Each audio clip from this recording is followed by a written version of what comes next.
Good evening, everybody. Welcome to our Gibbons Spring Band Concert. My name is Christopher Martin. I'm the Director of Fine Arts for the Westborough Public Schools. We're so happy to have you join us tonight as we contribute the Wind Ensemble, 7th grade band and 8th grade band perform for the final concert of the year. Before we begin, I'd like to thank our wonderful administration, Allison Borcher, Superintendent, Assistant Superintendent Daniel Mayer, and Principal Jack Foley, who's with us tonight. So thank you to our administration.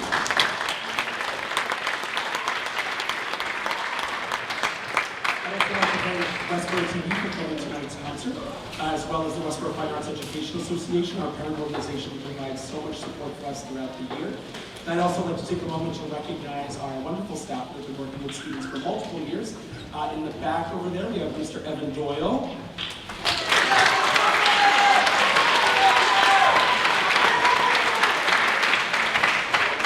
And right behind me on stage, we have Mr. Craig Robbins.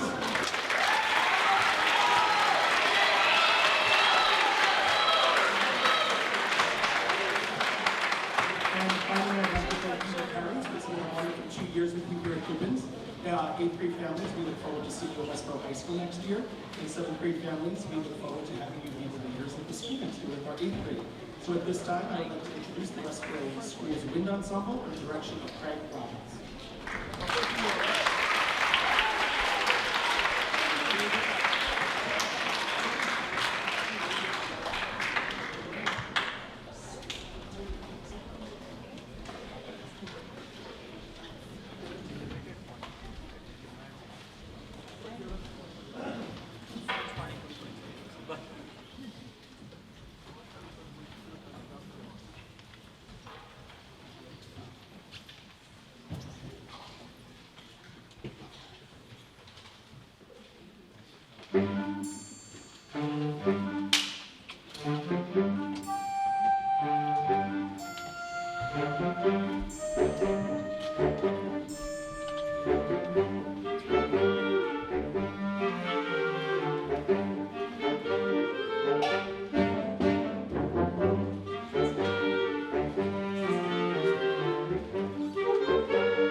Fantastic. And the microphone works even better. Well, good evening. A happy rainy spring evening, but we know that our lawns are doing well this evening with all the rain that we're getting, so that's always a positive thing. Good evening and welcome, and thank you so much for joining us. The first piece that the Wind Ensemble just shared with you is one we've been working on each Thursday that we meet, each Thursday afternoon, and that being by Mr. Frank Kelly, Professor Frank Kelly. His work, Abracadabra, that he wrote in honor of his son, thinking about his son and his mischievity in his young days and his young years, and thinking not so much about the magical aspect of what abracadabra could be, but the mischievousness and the joy and the fun evoked from what he saw in his son at about age 7 or so. And then that little moment at the end, always making us smile. We're going to share now with you a work by American composer Mark Williams, a beautiful lyrical work entitled Green Willow Portrait. It's not set to any specific area, but whenever I think of this, I hear and kind of imagine the beautiful Irish countryside and all the beautiful hills and the green lawn, as I just mentioned. But we hope you enjoy Green Willow Portrait.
And the final of the three works that the Wind Ensemble has for you to share with you this evening is an old march written in the early 20th century, brought back to life by now President Emerita from the University of Akron in Ohio. So this is arranged by Professor Lori Lafferty. This is the Queen City March, paying homage to Ohio. And we've had a lot of fun putting this specific work together, this program together. As I shared, we meet about for 45 minutes across each Thursday afternoon, or some Thursday afternoons. We've missed a few here and there with different things across, and many track and field, and all these different things coming into spring season. But it's been a great fun and a really great time to share with our many high school players that are here to join us. We really enjoy having them come down and join us each week, as well as our 7th and 8th graders from here. Would you just share with the audience, my friends, if you're in 7th grade, would you raise your hands? And our 8th graders, 9th grade, 10th grade, I don't believe it's any right, 11th grade, and of course our almost senior, a graduating senior very soon, Anya. And I would like to recognize her being the only senior in the group, but also all the time and effort that she's put into the past few months for herself, because we want to send her our very best wishes as she goes off to the University of Massachusetts Amherst and is intending to study.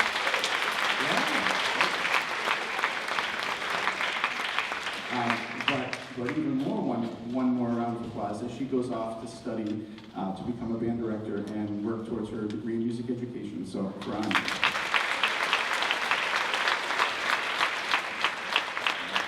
Following the Queen City March, we have a quick transition to our 7th grade band, and then we'll be back to share more.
Thank you very much.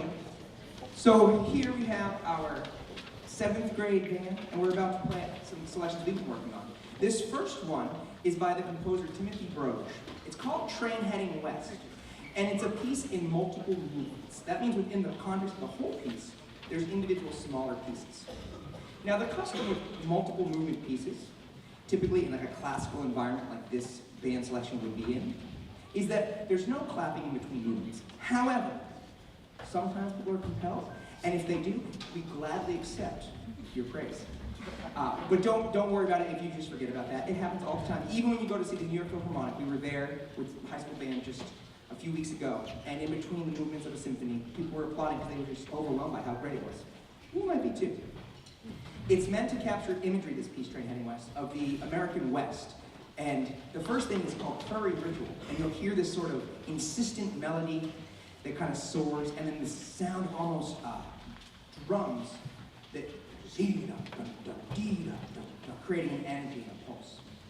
The second movement is called Rain on the Mountain, and it's meant to just be an idea of feeling just sort of the melancholy of a rainy day, with sort of a insistent and then a beautiful warm melody, kind of like when you put a blanket on that cool day and you hang out in front of a fire. And our last movement is the namesake movement, Train Heading West. And you'll actually hear a train starting to get its engine moving and gradually pick up speed and leave the station and sort of head through the wilderness and then gradually fade into the distance. This is Timothy Broge's Train Heading West.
Thank you so much. Our next selection is from the composer Larry Dan. And Larry Dan writes some of the best, beautiful music for bands. If you're just looking for something that will just make you feel emotions, build a little colony of goosebumps, and get you feeling those feelings, Larry Dan's the guy. And this one I love because it's perfect for the 7th grade level. It has enough challenge in terms of making them play lyrically and beautifully smooth and connected, which is a really engaging thing to do. It's a challenging thing to do. But it's not so hard that we can't achieve it. More importantly, I think it's just a lovely title. It really speaks to me about what band has been. For me, band was a place where I discovered sort of part of my identity that became very important. I didn't go to high school thinking I would be a band director. I was on the football team, and I thought I was going to be like the starting center. I was the starting center on the freshman football team. I know, the face of terror on the gridiron. You're looking at it. But in band, I found a community of people that just were warm and supportive, helpful when I needed it, and that's been a vital part of me developing into a flourishing adult, I think. And it's something, I met my wife in band. We have band kids. One of them will perform in about 15 minutes. And it's been a really meaningful thing. These guys have been tremendous in trying to just make really nice shapes and have the phrases go up and down and be expressive. And I've loved it. I've been holding off, you can read the title, but I'm going to tell you now anyway. This is Larry Dan's A Song for Friends.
so much. Our final piece for the 7th grade band, before we yield the stage to our 8th graders, is the most challenging piece I think that they've played. It's the longest in length, continuously. It's about as long as Train Heading West, but there's no pauses, there's no movements. It doesn't stop. And it's got the highest trumpet range of anything we do. It's got the most energy. It's fast, nonstop. It's got very contrasting sections. It's really exciting to play. And I was a little freaked out about it. I'm not gonna lie. I was kind of worried. Just before April break, we had a really good rehearsal. But I know how things go. April break, sometimes we take a step back.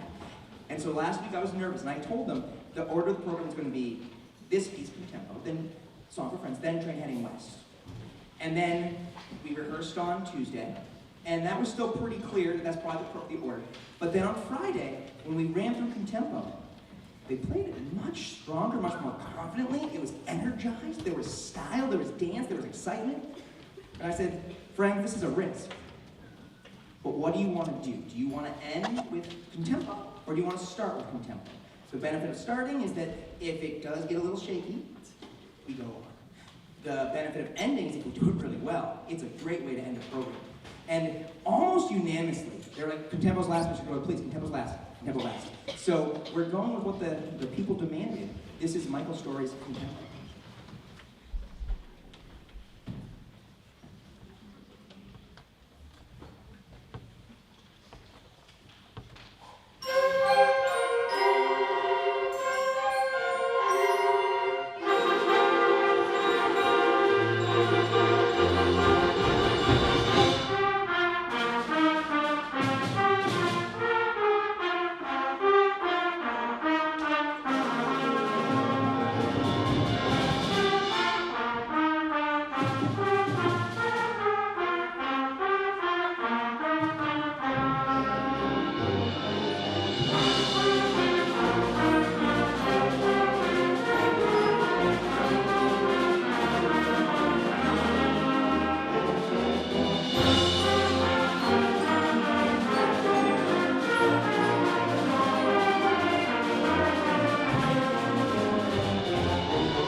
get to hang out with all these fine human beings.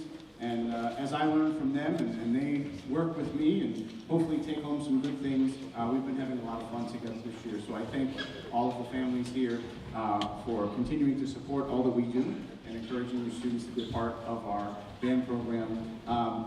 We encourage you as well, for those of us who might not have signed up already for band for next year at the high school, there is still time. You can still take band. You can still stay in band. We want you to. But really, thank you so much for continuing to support your kids in their wanting to be a part of all that we do. It really is a lot of fun for me to get to come and, as Mr. Doyle was saying, engage in something that I found great passion for, and in middle school in particular, and then into high school and continuing on. It's a joy to get to come to Westborough to make great music every day. We're sharing the program that we prepared for the Micah Festival this year, that beginning with Carl King's March Lexington. And it's a fine march as we worked and we learned through march, traditional American march form. We look forward to sharing that with you. Here is Carl King's Lexington.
The second work that we're going to share with you is another lyrical work, yes, but a story about love. And I wanted to share with you a note from the composer, Mr. Joshua Hobbs.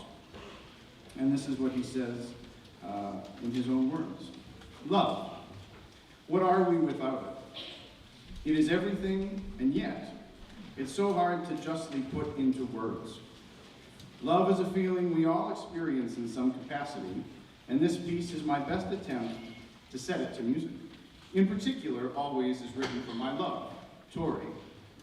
As I was already sketching a piece for her, the melody, which is introduced by the horn section and altos, measure 23, one day when he was improvising on the piano, and she heard what he was playing from another room. And this is Tori. What are you working on, honey? I don't know just yet. Well, that's beautiful. You should write that down before you forget it.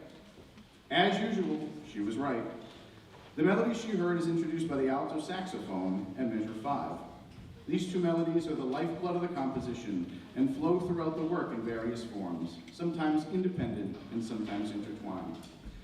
As for the title, I decided to reference one of the most powerful quotes from the Harry Potter series. If you're a fan of Harry Potter, I know at least one person in this audience is, then you already know it. If you aren't, it's difficult to explain without getting too deep into the weeds of the literature you probably might not be interested in. I'll just leave you with it at this. Always is the description of how I love my wife. Then, now, always. And while I know many of my students here might not have a wife yet, we are sharing this for each other, for the love that we share as our community, then, now, and always.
before we share our final selection of the evening, I would be remiss if not once more to thank my colleague, Mr. Evan Doyle, for all the good stuff that we get to share together. If you would please share in a round of applause for him.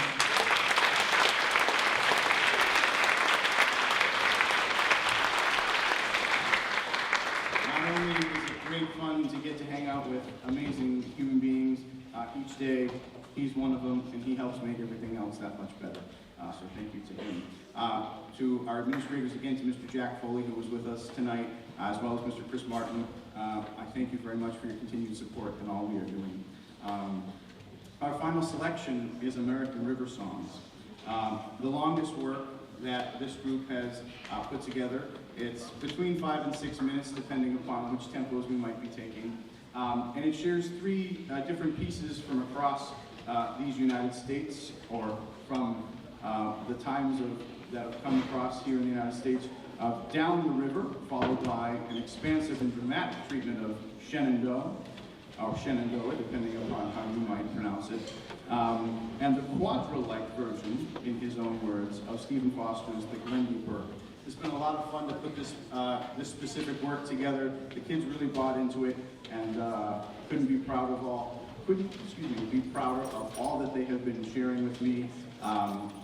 For those of you who didn't know, I had the privilege to start working here last year, so I got to meet these folks when they came into Gibbons, and I've had a lot of fun with them, and I look forward to all that we will share in the next month and a half ahead, and Memorial Day and the preparations for that, as well as when we wish them well as they go on into high school. So thank you to all of our 8th grade families as well for supporting all that we're doing. And here is Mr. Pierre LaPlante's American River Songs.